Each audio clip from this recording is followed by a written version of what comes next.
자, 우리가 이제 그 19절까지 어, 8세대의 어떤 그룹특이들로 인해서 이렇게 낳은 자들, 그 자들이 이제 교회를 이렇게 세우는 어떤 그런 가정들을 이렇게 말씀하는 것이라면, 이제 20절에서 21절까지 이 내용들은 이제 실질적으로 이제 그들에 의해서 이루어질 일들에 대해서 이렇게 말씀을 하고 있어요.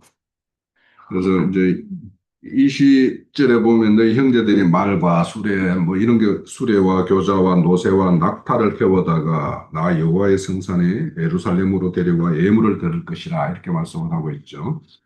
그러면 여기에서도 이제 이 진짜 하나님이 바라는 예물이 무엇이냐 하면은 그렇게 그 모든 형제들을 이렇게 하나님 전으로 이렇게 드려지는 것, 그 어떤 영혼들이 이제 하나님이 바라는 어떤 참 예물이라는 것을 이렇게 알 수가 있고, 이것이 이제 이런 것들을 통해서 이제 열국의 모든 음, 민족들이 하나님의 영광 앞으로 이렇게 들어오게 되는 어떤 그런 문이 열리는 것을 이렇게 말씀을 하고 있죠. 그래서 이게 교회 시대가 어떻게 이렇게 시작이 되는가, 누구에 의해서 시작이 되는가 하는 것들을 보여주는 것인데, 이것이 실질적으로 그대로 우리가 예수님 이후에 그 제자들과 사도들에 의해서 되어지는 일들을 그대로 묘사하고 있어요. 그러면 이게 어느 시대 때 기록이 됐냐? 예수님이 이 땅에 오시기 전에 한 700년 전에 그때 기록된 이사야 선지자로 인해서 기록된 말씀인데 이것이 이제 역사상에 그대로 실현되는 것을 우리가 그대로 이렇게 이 말씀을 통해서 이제 알 수가 있어요. 그러면 여기에서 이제 말하는 어떤 내용을 보면 앞서서 이제 15절에서 17절까지 하나님의 어떤 심판에 대한 어떤 내용이 있었죠. 그 심판의 내용 중에도 남은 자들을 남겨서 그들을 통해서 이렇게 일을 하실 것을 이렇게 말씀을 하는 거예요. 그런 걸 보면 우리가 하나님의 어떤 일이라는 것이 얼마나 이렇게 정교하게 이렇게 계획되어 있고 그 어떤 일에 참여하는 자들이 이 그, 그들이 흘려야 될 어떤 수고와 그런 어떤 피가 어떤 것인지 우리가 이제 생각을 해보면 오늘날 우리에게도 이런 어떤 하나님의 영광을 이렇게 볼 수 있는 이런 길을 연 그들의 어떤 수고에 대해서도 한번 이렇게 생각을 해보게 돼요. 자, 그런데 여기에 보면 이제 형제들을 데려와 예물로 드린다라고 이렇게 말씀을 하는 것을 보면 우리 로마서에 보면 로마서 12장에 보면 이런 말씀이 있죠. 너희 몸을 하나님 기뻐하시는 산 제사로 드리라 이렇게 되어 있죠. 그러면 여기에 이렇게 참여하는 사람들, 그런 사람들이 이제 여기 보면은 깨끗한 그릇 이렇게 되어 있죠. 그러니까 깨끗한 그릇에 이렇게 담겨진, 그리고 여기서 깨끗한 그릇이라는 것은 교회예요. 그 교회라는 그릇에 담겨진 그 깨끗한 예물, 이걸 우리가 가만히 생각을 해봐야 되는 거예요. 그러면 이 교회라는 울타리가 깨끗한 그런 그릇인가 아닌가? 하나님이 아직도 더러워서 너희들은 겉만 닦고 속은 더러운 상태로 그대로 있는 것에 대한 어떤 책망하는 것이 예수님 우리 마태복음 23장 뭐 24장 이 언저리에 가면 있잖아요. 그런 거와 같이 정말 깨끗한 그릇인가를 우리는 확인을 해야 돼요. 내가 몸담고 있는 우리 이 무리가 정말 하나님이 보시기에 깨끗한 그릇이라고 이렇게 말할 수 있는 그런 그릇인가? 그 생각을 해봐야 되고, 내가 그 깨끗한 그릇에 담겨서 깨끗함을 입어야만 하나님께 드려지는 예물이 될 수 있고 산 제사를 드릴 수가 있어요. 그래서 우리 각자가 이렇게 속해 있는 그 무리의 어떤 실상에 대해서 나름의 판단이 있어야 되고 그 그릇에 인유한 우리 각자의 어떤 하나님의 어떤 예물로서의 어떤 품격 이런 것들이 무엇인가 이런 것들을 생각해서 하나님의 의의 말씀과 거룩한 말씀에 의해서 이제 시킴을 받아야 되죠. 그러니까 교회가 이렇게 그 뭡니까 새로운 더러운 것을 빠는 빨래터와 같기도 하고 또 목마른 자의 어떤 가람을 해소하는 우물가이기도 하고 그런 거예요. 그래서 교회라는 것은 이런 다방면의 어떤 일들이 일어나는 것이 이제 교회라는 모습이고 여기 보면 이제 말과 수레와 교자와 노새와 낙타라는 이렇게 등장을 해요. 이것도 이 교회 시대가 이렇게 확장되어서 초기 2000년 그러니까 서기 초대 교회 시대에서부터 오늘날까지 2000년이 흘러온 이 교회 시대를 가만히 보면 이 순서대로 그렇게 돼요. 초대 교회는 그 말이 달리는 것과 같이 초대 교회 시대들은 믿음이 막 세계 각지로 막 급속도로 퍼져나갔단 말이에요. 그리고는 이제 수레라는 것은 이제 뭔가가 이제 그런 어떤 모임의 어떤 체계가 뭔가 형성되어 가는 어떤 그런 단계를 막. 그리고는 이제, 어, 교사라고 하면 이건 이제 가마거든요. 가마? 가마에 태워다가 이렇게 드리는. 그래서 이 시대를 어떻게 봐야 될까 이렇게 생각을 해보면 참 그 초기에 그 급속도로 이렇게 퍼져나가는 어떤 말과 수레의 어떤 시대가 끝나고 이 교사에 이렇게 가마에 실어서 킥이 이렇게 들어야 될 만큼 이때는 뭐냐면 한 영혼이 얻기가 그렇게 어려운 시대를 말하는 것이 아닌가 이런 생각이 들어요.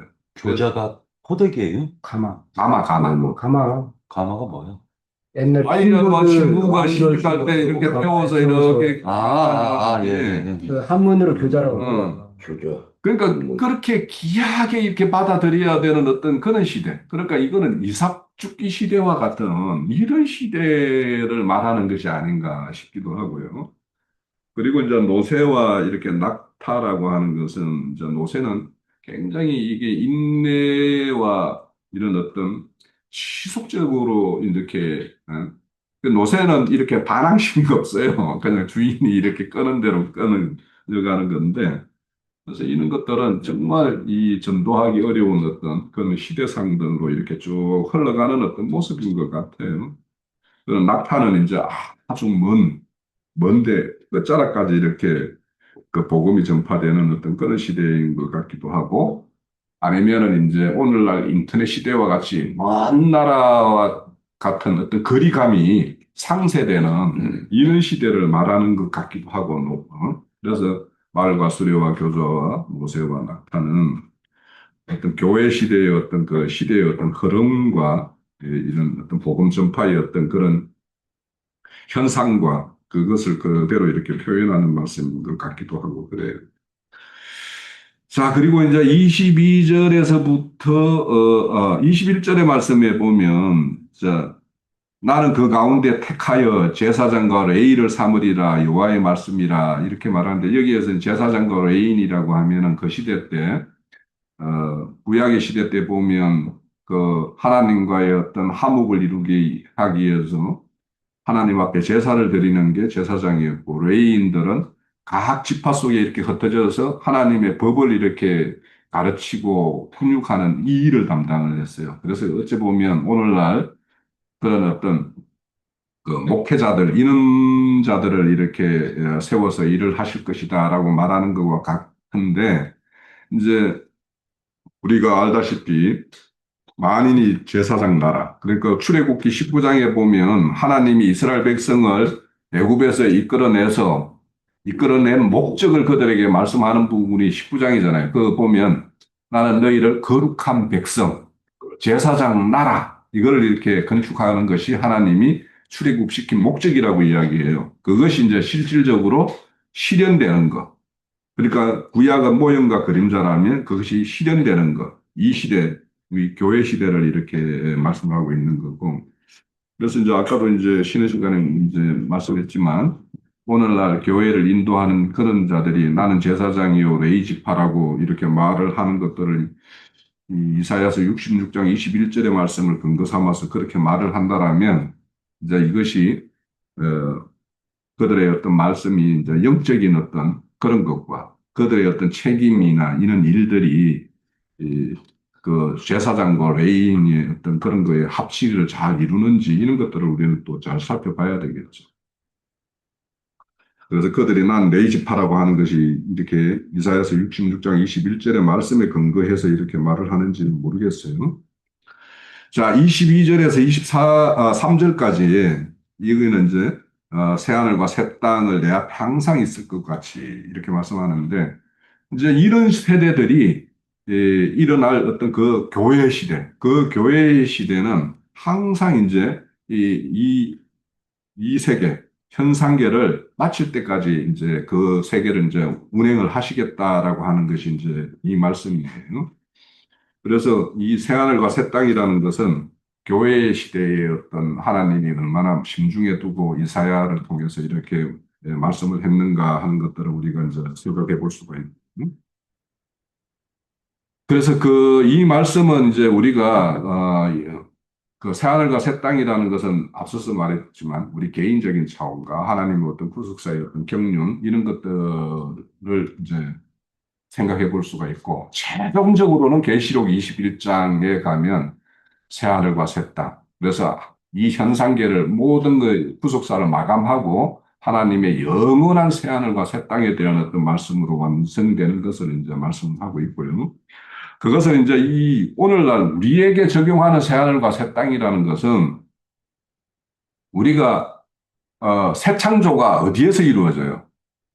예수 그리스도의 그 인격 안에서 이루어지는 거예요. 그러니까 우리가 예수 안에 있다라고 하는 그 말을 그냥 나 뭐 예수 안에 있어 이런 것이 아니라 피동적으로 그렇게 생각할 것이 아니라 적극적으로 예수 그리스도의 인격과 연합되어 있는 내 실상인가를 잘 봐야 돼요. 예? 그러니까 내가 예수의 인격의 그 어떤 것을 내가 추구하고 그것을 어떤 닮아가는 어떤 그런 것을 추구하는 어떤 그런 가정에 있다라면 그리스도 안에 있는 거죠.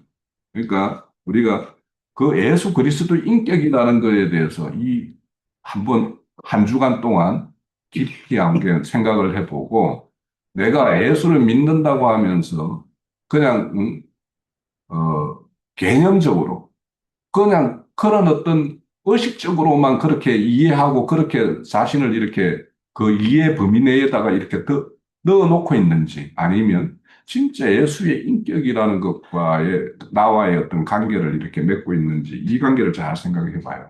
그래서 왜 그러냐면 사도 바울이 그랬죠. 누구든지 예수 그리스도 안에 있으면 새로운 피조물이라고 그랬어요. 그러니까 그 예수 그리스도 안에 있다라는 의미를 우리가 잘 생각해 보자라는 거예요. 그래서 이 새하늘과 새 땅의 어떤 시작도 그리스도 안에서 시작되어지고 그리스도 안에서 이루어지는 일이고 마침도 거기에서 이루어지는 거예요. 자, 그래서 우리가 이런 어떤 그 새하늘과 새 땅이라는 것은 우리가 새하늘과 새 땅에 산다라면 하나님의 어떤 계시성이 왜곡이 없고 불절이 없고 그대로를 받아들일 수 있는 그 세계야지 새하늘과 새 땅이에요. 그래서 저는 이제 이 새하늘과 새 땅을 생각하면서 계시록 4장에 보면은 어린 양 앞에 수정과 같은 바다가 이렇게 펼쳐져 있는 모습이 있죠. 네. 그러면 그 모습은 뭐냐면 모든 것이 투명하게 다 드러나는 어떤 그런 모습 아니에요. 그렇죠. 그래서 그 모습은 내가 하나님 말씀 앞에 내 어떤 자신의 실상도 그대로 드러나고 때로는 고발당하고 그래서 어떨 때로는 책망도 당하고 때로는 말씀에 의해서 위로도 받고 뭐 이런 것들이 우리가 계속 이루어져야지 그 그리스도 안에 있는 새 피조물로서의 어떤 그런 존재성 아닌가. 그래서 그런 것들을 우리가 생각을 해보면 그래서 내 자신도 그대로 드러나. 하나님의 영광도 그대로 드러나. 이런 것이 우리 앞에서 이루어져야지 우리가 새하늘 새 땅에 가입된 사람이라고 할 수 있지 않겠는가 생각인데요. 그리고 이제 항상 이름이 있다라고 하는 것은 이름은 그 정체성이고 그의 어떤 존재성 그리고 관계성 이런 것들을 다 말을 하는 거예요. 그래서 한마디로 말하면 이름이라는 것은 내가 세족보에 가입된 세족보에 기록되어 있는 자인가 아닌가 그것을 말하고 있는 거예요. 자, 그래서 우리가 새하늘과 새 땅이라는 것은 단순한 어떤 공간적인 어떤 그런 개념으로 이해하면 안 되고 우리의 어떤 인격적인 부분에서 그 하나님의 어떤 어, 그리스도의 어떤 인격과의 어떤 연합, 이런 걸로 우리가 새하늘과 새 땅이라는 개념을 좀 이해하면 좋겠다 싶고요. 그리고 이제 마지막 이제 24절은 그 최종적인 거죠. 그래서 사실 23절까지의 어떤 내용과 24절의 내용은 이제 24절은 그 창세기 1장 1절과 2절 사이에 어떤 간격이 있듯이 실질적으로 24장은 이제 이 모든 어떤 하나님의 어떤 구속사가 마감되는 어떤 그런 것을 말씀하는 것이기 때문에 물론 이거는 이 개인적으로도 보면 이제 개인의 어떤 육의 어떤 구속, 몸의 구속을 이룬 다음에 음부에 갔을 때에도 음부도 그 뭐야 불꽃 가운데 고민하는 영역과 아브라함 품, 그리스도의 품 안에서 이렇게 이루받는 어떤 그런 영역이 딱 나누어지듯이 딱 나누어지는 어떤 그런 것을 이제 말을 하는 것인데, 이제 이거는 어떤 구속사 과정에서의 어떤 그런 이제 시대의 전환마다 어떤 추수라는 것과 심판이라는 것은 항상 병존하잖아요. 그렇게 이루어지는 일이 있는가 하면, 완전히 이 현상계를 이제 마감하고, 그때는 뭐냐 하면 계시록에 보면 바다도 내어주고, 그죠? 음부도 내어주는 어떤 그 심판이 이루어지는 세대가 있잖아요. 그런 말씀은, 그 말씀은 이 구속사를 마감하는 말씀이거든요. 그러니까 그런 걸로도 이제 우리가 이해를 할 수가 있어요. 그래서 최종적으로는 이렇게, 벌레같이 이렇게 그들이 처할 어떤 그런 꺼지지 않는 불 가운데 처할 것과 하나님의 어떤 영광 가운데서 이루받고 이렇게 하는 어떤 그런 것들도 완전히 이렇게 구분되는 것까지 이렇게 말씀을 하고 있기 때문에 저는 이제 66장이 한 장이 짧지만 우리 그 성경 66권의 구속사를 또 압축하고 있는 것이고 또 이 이사야서 66장 전체가 또 하나님의 어떤 구속사를 이렇게 온전히 이렇게 담아내는 큰 책이었다. 그래서 대선지서 중에서도 이사야서 책이라는 것은 제가 다른 선지서들도 뭐 아모스나 뭐 요엘서, 내가 에스겔서 뭐 이런 것들을 했더라고요. 그런 책 비해서 훨씬 좀 더 포괄적이고 그 내용의 어떤 그런 것이 완벽하게 담겨 있는 책이다라는 생각이 들어서 언제 기회가 되면 다시 한번 해보고 싶은 책이 또 이사야서고 그랬습니다. 자, 마칩니다.